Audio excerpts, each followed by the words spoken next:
أهلا بيكم يا جماعة. النهاردة هنتكلم في موضوع مهم قوي وحيوي جدا. إزاي نوصف الناس بالألماني؟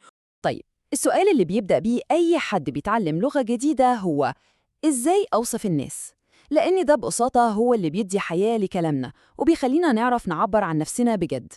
يلا بينا بقى نبدأ بالحاجات الحلوة، الصفات الإيجابية اللي نقدر نوصف بيها الناس. دي الكلمات اللي هنستخدمها لما نكون عايزين نجامل حد أو نقول كلمة كويسة في حقه.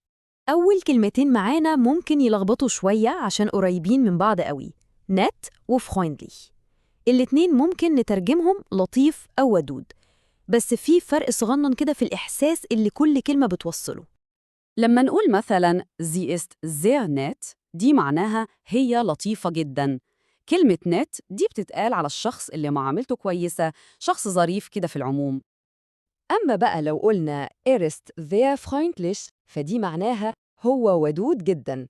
هنا التركيز أكتر على إن الشخص ده بشوش وبيرحب بالناس، يعني بيخليك تحس بالراحة في وجوده. نيجي بقى لكلمة كلنا بنحبها، lustig. دي بقى يا جماعة ترجمتها المصرية الصميمة هي دمه خفيف، الشخص اللي هو المسلي اللي بيعرف يهزر ويضحك اللي حواليه. يعني مثلا ممكن نقول mein Großvater ist lustig، يعني جدي دمه خفيف. وبسيطة خالص أهي. الكلمة دي بقى sympathisch مهمة قوي قوي، معناها مش بس محبوب، لأ، هي بتوصف الشخص اللي بترتاح له من أول مرة، اللي تحس إن فيه قبول كده طبيعي ناحيته. فالمثال هنا بيقول meine Oma ist sympathisch، يعني جدتي محبوبة. الصفة دي مش عن حاجة معينة عملتها، دي عن طبعها وشخصيتها ككل، شخصية تدخل القلب.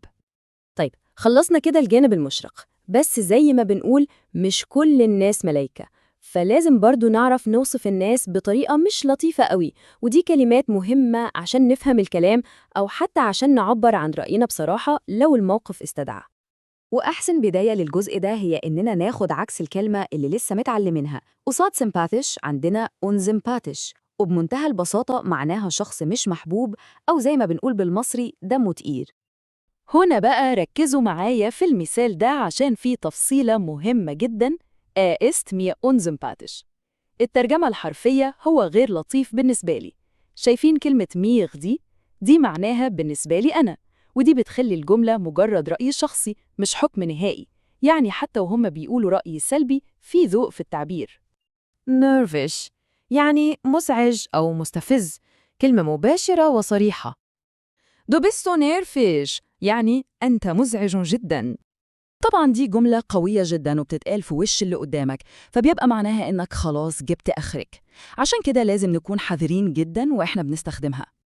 بعد كده عندنا langweilig، ودي معناها ممل. الحلو في الكلمة دي إنها مش بس بتوصف بني آدمين، لأ، ممكن توصف أي حاجة، فيلم، كتاب، محاضرة، أي حاجة. والمثال ده بيوضح بالظبط اللي بنقوله. ده فيلم war langweilig، يعني الفيلم كان ممل. فزي ما انتوا شايفين استخداماتها واسع. كلمة blöd دي من الكلمات اللي هتسمعوها كتير قوي في الشارع. هي كلمة عامية شوية، معناها غبي أو سخيف أو عبيط. مش كلمة رسمية خالص، بس مستخدمة بكثرة. وآخر كلمة سلبية معانا النهاردة هي arrogant، ودي بقى سهلة خالص لأنها زي ما هي في الإنجليزي وقريبة من العربي، متكبر أو مغرور. تمام قوي. كده إحنا أخدنا جرعة مكثفة من الصفات الإيجابية والسلبية. يلا بقى نلخص كل ده عشان نتأكد إن المعلومة لزقت في دماغنا. يبقى كده الصفات الإيجابية اللي اتكلمنا فيها كانت nett، freundlich، lustig وsympathisch. أما الصفات اللي مش لطيفة فكانت unsympathisch، nervig، langweilig، blöd و arrogant. تمام؟ دول كنز صغير لازم تحفظوه كويس. وفي الآخر خالص هسيبكم مع سؤال تفكروا فيه. من كل الصفات اللي قلناها دي، إيه أكتر صفة فعلاً بتعبر عنكم؟ فكروا فيها. لما الواحد بيبدأ يطبق اللغة على نفسه، الكلمات بتثبت أكتر ومش بتتنسي بسهولة.